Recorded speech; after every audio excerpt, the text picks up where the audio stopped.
Eu já comentei muito aqui no canal sobre Proust, mas sempre de maneira ah, tangencial, sempre de maneira secundária, e parte disso é porque os assuntos que a gente trata não são tão próximos assim dos assuntos que trata o Proust.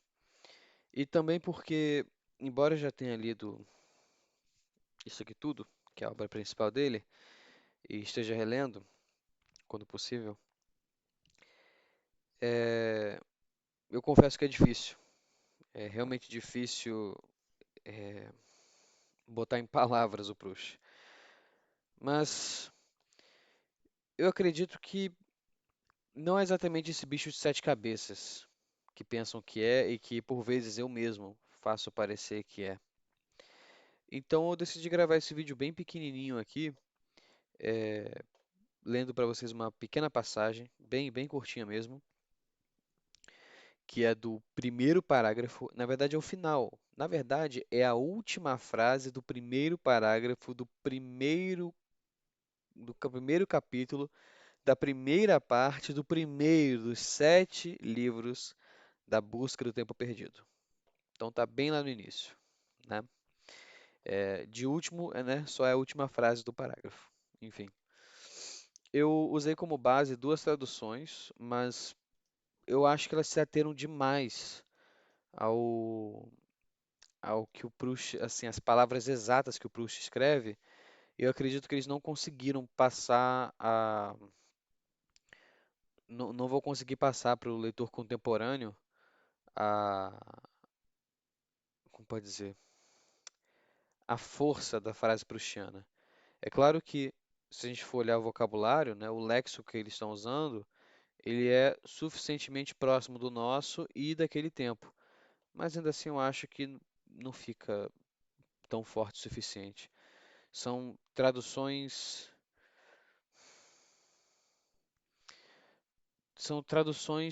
que buscam de fato meramente traduzir e não traduzir e criar. E achar que você consegue traduzir bem sem criar, eu acho besteira. Eu acho besteira. Os italianos dizem que eles têm um lema, né? Traduttore traditore. Eu sou partidário da tradução traidora, da tradução que trai o autor mesmo, mas que o trai para ser mais fiel a ele, né? Como é que isso funciona? Bem, é difícil de explicar e esse vídeo não é sobre isso. Então, eu fiz uma pequena traduçãozinha usando a adereço de base, né?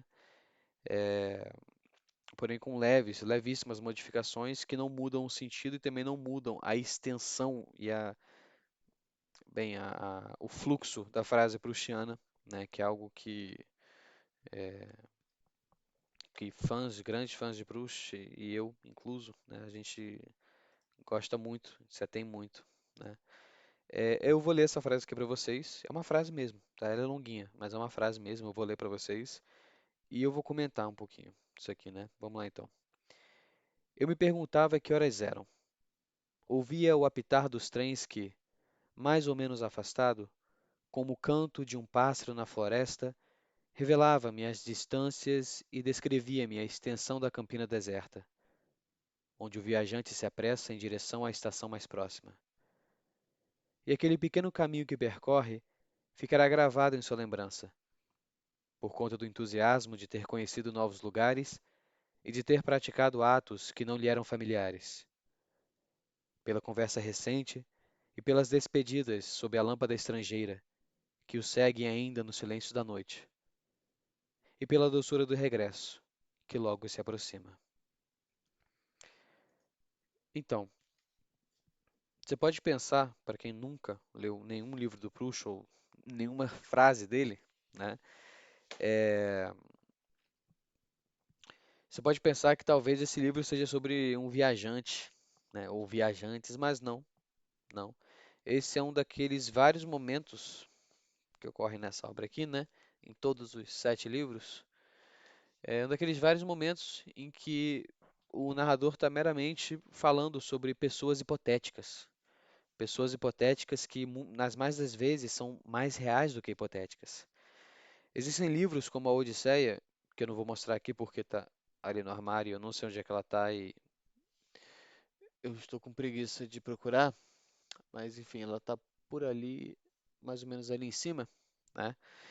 Existem livros como a Odisseia que vão falar, né, vão contar histórias sobre viajantes, né? Também, por exemplo, o Sinbad, né? E o Sinbad das Mil e Uma Noites e também o Capitão Achab não, Ahab, Capitão Ahab, e também Don Quixote, Sancho Panza e vários outros que o, o Bilbo Bolseiro e o Frodo Bolseiro e todo o resto do pessoal da Sociedade do Anel, enfim, né, várias histórias sobre viajantes e viagens que são sim fantásticas, maravilhosas, que merecem a nossa atenção e nossa leitura, merecem o tempo dos nossos olhos e da nossa imaginação,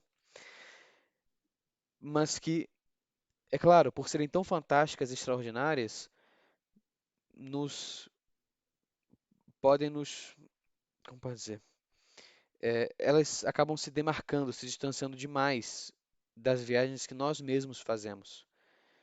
E a gente pode acabar pensando que as viagens que a gente faz não tem nada de bonito, não tem nada de substancial, não tem nada de, né, de fantástico mesmo, né? Eu nunca fui um cara de prestar atenção muito dos outros assim, sabe? Isso é uma coisa que dizem de negativo de mim. Mas desde que eu li o Proust, e eu não estava esperando por isso, eu não fui ler por causa disso, eu fui ler o Proust por outras razões, né? Eu fui ler porque eu estava curioso. Muita gente que falava dele, muita não. Muitas pessoas de um nicho aqui na França falavam dele, ainda falam dele, e aí eu fui procurar saber por quê, né? E eu me topei com isso. Eu li o primeiro parágrafo, eu vi que era grande, né? Era um parágrafo grandinho, as frases eram longuinhas, a maior parte delas, e eu cheguei nessa última. Eu falei, caraca, que legal, maneiro. Eu não tirei nenhum preceito moral, nenhum grande insight, nenhuma ideia, nada de retórico ou de dialético, né? Ou mesmo de lógico, né? Algo de apodítico, né? Inegável. Mas era algo meramente poético, mas não poético, aquele poético, aquele falso poético, aquele tipo, não sei, sei lá, o azul do céu. Tipo, não, não era algo meramente uma hipotipose, uma pintura verbal, né? Não, era algo comum, algo que eu já vi muitas vezes na vida, porém sendo mostrado para mim com um a mais. Só que esse a mais já estava ali, eu só não tinha visto. Porque se a gente parar para pensar, tu vai olhar, por exemplo, para, não sei se tu for numa estação, não precisa ser uma estação de trem, né? Mas enfim, numa estação de trem ou de ônibus, né? No Brasil tem muito mais ônibus do que trens. Você vai ver pessoas correndo para lá e para cá, né? Pessoas que estão esperando, que estão com as malas ali, estão dormindo, enfim. A gente olha para as pessoas e, claro, né? A primeira coisa que a gente pensa é nada. São pessoas esperando, deve ser aqui que é a nossa parada também, né? Pessoal esperando o ônibus, olha, a pessoa, como é que a pessoa não cai, né? De tanto querer, de tanto estar com sono. Só que o que a gente dificilmente vai pensar vendo isso é que aquelas pessoas ali, né, podem, possível, né? É possível que elas tenham tido experiências magníficas, incríveis, coisas que mudaram a vida delas de verdade, né? Que elas talvez nem sequer tenham se dado conta disso, do quão impactante e importante aquilo tenha sido para elas, aquela viagem. E também como que as coisas devem mudar, né, substancialmente quando elas voltarem para casa, né, quando elas entrarem em contrato, quando elas entrarem em contato com a doçura próxima do regresso, que logo se aproxima, né? Desde que eu li o Proust, e claro, obviamente que foi antes de eu ler todo o Proust, né? Mas desde os primeiros tempos que eu estava lendo, eu tenho dificuldade em olhar para coisas comuns do mesmo jeito. Não que eu tenha descoberto o segredo que está por trás ou algo assim, o Proust não fala disso. Na verdade, ele, ele passa boa parte da obra sacaneando gente que tenta fazer isso, né? Ou que finge fazer isso. Mas a questão é que é um escritor que consegue imaginar, consegue penetrar bem fundo, mas ainda assim de maneira perfeitamente compreensível no, nas coisas mais fascinantes das trivialidades, né? Aquelas coisas comuns, bem ordinárias, bem corriqueiras, ficam cada vez mais fascinantes. Você lê o Proust, você fica olhando para as coisas como se elas fossem, não sei, feitas de ouro, sabe? Como se elas tivessem um perfume diferente, né? Mas que elas sempre tiveram. Como se elas tivessem uma cor nova que é exatamente aquela que você sempre viu, você só não prestou atenção, né? Então, para quem me ouve falando direto sobre Proust, sempre falando com muito carinho, enfim, é por momentos como esse, e é claro, vários outros, né? Mas é por passagens como essa, momentos como esse, que me fazem olhar para não sei, para um viajante hipotético, né? Ou, mas às vezes, nem um pouco hipotético, para alguém que está ali na minha frente, que está correndo num pequeno caminho para conseguir pegar o seu trem ou o seu ônibus para voltar para casa e que deve ter passado por talvez até o momento a melhor viagem e mais importante viagem da sua vida, né? E assim o meu dia fica um tanto mais interessante do que ele do que ele poderia ser, né? Mas enfim, é isso. No próximo vídeo a gente vai estar falando sobre outro escritor que, embora eu não tenha lido muita coisa dele, eu estou lendo, claro, é, ele